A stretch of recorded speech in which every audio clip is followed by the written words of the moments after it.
Sally and Bob Dowler have been through so much grief and trauma without further distressing revelations to them regarding the loss of their daughter. It's distress heaped upon tragedy to learn that the News of the World had no humanity at such a terrible time. The fact that they were prepared to act in such a heinous way that could have jeopardised the police investigation and give the parents false hope is despicable. Parents would be grateful if you could respect their privacy at yet a further trying time. This is disgusting, disgraceful. There are no words to describe how awful this was, how awful it is to the parents. At the time, the News of the World seemed to have had no compunction but to give out instructions to an inquiry agent who had no question about taking those instructions to hack into the telephone of a missing girl.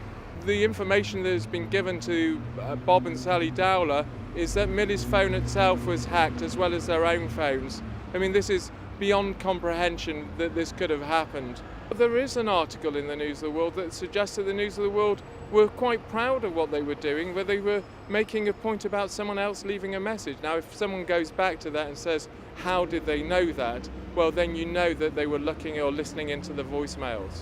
But it's one of the things that I've been saying for a while, that this is not just hacking into the phones of celebrities. And although that's not right, one can understand why people might say, oh, well, it was only celebrities. But nothing stopped them, no sense of morality, no sense of doing the right thing. Just get the story, no matter who you hurt or what was involved or the false hopes that you might give to people.